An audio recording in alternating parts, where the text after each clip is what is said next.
Doc, when you look at this game today, it kind of reminded me of the fight Saturday night, Wilder and Fury, where you guys just came out landing haymakers on this team. Well, it sounds good to me. You know, I just thought I agree. I thought we played with high intensity. I thought our guys were excited to see everybody, and I liked the fact that we scored a ton of points, but I thought we set the tone with our defense, and with the way we can score, if we get stops, we're going to score a lot of points, and I thought we did that. 12 assists between Reggie and Lou and 20 assists off the bench. Is that what you envision having them play together? Yeah, I just think it helps Lou when there's another ball handler on the floor. I thought with all the injuries, Lou being the primary ball handler, I thought it hurt him. I thought he was tired at times because of it. It's hard bringing the ball up and scoring. And when you have Reggie with him, I thought that made it a lot easier for Lou. Doc, today's been kind of like a double-header emotional day. Yeah. And you started it out this morning. Can you reflect on the whole celebration of life with Kobe? Yeah, that part was great. The game was great, too, obviously, so it's been a good, long day. But this morning was sensational. It really was. It'll be something that I'll remember. I just thought the spirit in the arena this morning was beautiful. There were so many people there that from our league that you've kind of lost touch with at times, doing my job. And it was just good. Like it was what this thing did. In some ways, it brought a lot of people back together. And I thought it was beautiful. Not that three-game skid is disastrous, but just for you and the team just to get back in the win column because it's been a while. Yeah, it's funny. Like I didn't even know we had lost 3 in a row, and I'm literally not kidding. Because I don't worry about it. I look at how we're playing, and it was 4 All-Star break, and I'll let you guys worry about all that stuff. Like our job is just getting healthy, number one, and then get better and keep working on getting better. I didn't like how we were playing before the break. Didn't obviously love the game the other night, but I'm not concerned by it. If you want me to be honest about it, we just got to get guys on the floor. We need more minutes together. Even tonight, like we played great, but then there were stretches where I thought we got bogged down, and you can see that we just don't know the stuff yet. So, but tonight was great. Doc, what did you see in Paul and Pat coming back? Really, it was great. I mean, PG makes the first 2 shots coming out, ran a good action for him. Pat just is such a good leader and gives us great energy. Gets those rebounds where no one would get. He's in the right place defensively, and you hear his voice. Like he has that voice.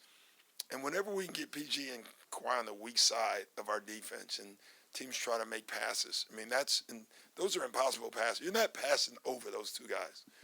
And I thought we got them in that rotation a lot tonight, which was good. Doc, now after the All-Star break now, we're inching closer to playoff basketball. Do you look for anything with just kind of urgency from your team as you're getting closer to playoff basketball? Yeah, I think we have urgency. We just have to have health. I think a lot of guys, I think the urgency is there. But it's frustrating for guys. We like tonight, we played great, right? And hopefully everybody plays the next game. But, you get to the arena and 2 or 3 guys. I think that gets frustrating for everybody, we had 2 great practices after the All-Star break, and then we had the pool, Pat and PG after they practiced twice, and I thought you could see the guys like, wow, and so those are the things that happens, but I do think the urgency is there. Doc, obviously, your whole team feeds off of Pat, but with just that combination of Pat and Morris, do you think that they kind of feed off each other's energy, both of them being kind of antagonizing guys for the opposition?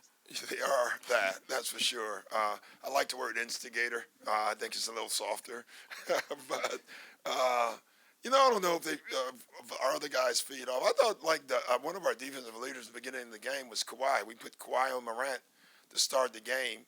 And I thought he set the tone as much as Pat tonight as well. So that was good to see. We've tried to avoid, so far this year, Kawhi guarding the best guy early. But now it's time, and you can put him on anybody. You've often said that, obviously, health is more important than seeding and home court advantage.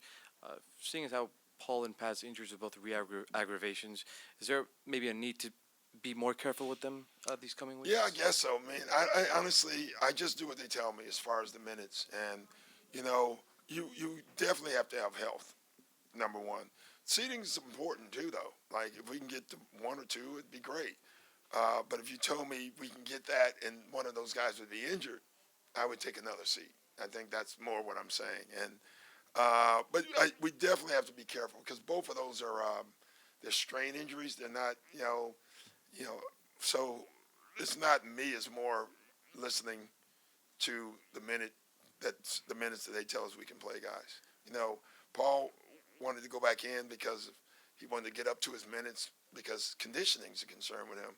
But then when I saw how the game was going when he came back, I was like, we'll try tomorrow. You know, we'll run you tomorrow if that's what you need. So. Doc, have you ever coached a team with this much depth? You bring in Morris now and Jackson. Yeah, probably not. You know, but the depth doesn't work if everybody's not healthy. You know, tonight it was great looking at how deep we were. But this season with all our, it's I guess when you look at our record with all the injuries and the 28, 29 different starting lineups, you would clearly take the record too, and maybe that is why because we've been deep. But it'd be sure nice to have everybody on the floor, and then that depth comes into play even more. And Doc, when you won the title with the Celtics, you had 2 buyout guys, P.J. Brown and Sam Cassell, playing significant roles in that run. And now 2 buyout guys join you. Can you see them contributing the same way? Yeah, I mean, both of them are going to win a game for us in the playoffs for sure. You know, it's almost guaranteed. One of those guys or both of them at some point will do something in the playoffs that'll win a game for us. And the more veterans, the more guys you can get like that, the better for your team. Doc, obviously it helps to have a full complement of guys, but what do you guys do yesterday to kind of get over that last game and when you guys weren't playing well? Didn't do anything. We watched film a little bit, and, you know, our players have been doing it for a while, though. They come together as a group. I'm up in the office with my coaches, and then they all watch the game together. But they've been doing that. I don't think, again, that the game is what prompted that. They've been doing it. They watched it. What I love that they're doing, it's, you know, really have never done it. Wish I had of. They send the clips of what they think, that what they're not sure of, what they need explanations on, things that they think they should have done better, like they're self-critiquing. And it's, from a coach's standpoint, it's been great for me because I can see now actually what they're thinking. So, you know, I know who came up with it, I think, but it's been brilliant for me. So they send them to you guys, the coaches? Yeah, that's what they do. They sit with my video guy, and they have him clip things to give me so I can, then when, like, this morning or you know, yesterday we come together, I can explain what they don't understand. And you can get on the same page, you know, about things. Every night there's something. So it's been really good. I question why I haven't done it before. I mean, it's just, you got to have the right group, obviously, that's honest enough, and they've been honest enough in the film. Hey, Coach, kind of on the same note, can you elaborate what you're looking for from Jackson and Morris as they join your team? Just and to kind of fit their roles. I mean, Reggie's just another energy guy, can defend, get the ball up, be another ball handler. Marcus, almost everything. You know, we need him to defend and rebound, but knock down threes. He's another floor spacer. And he can score, too, you know. Like, we were laughing after the game. I mean, I think they put a point guard on him for a while, and we were going to take advantage of it. But Kawhi and PG had it going. So you just say, you know, we didn't need to, you know, and he agreed with that. Like, he's been great because he understands his role and why he's here. So he's been fantastic. All right, guys, take care. Did you enjoy that video? Make sure to check these out. For more Clippers highlights, access, and original features, subscribe today. I have to say this? Yeah. I can't say this. People look at me crazy. I'm not using this either. Yeah, can we skip this part and then can we go to something else?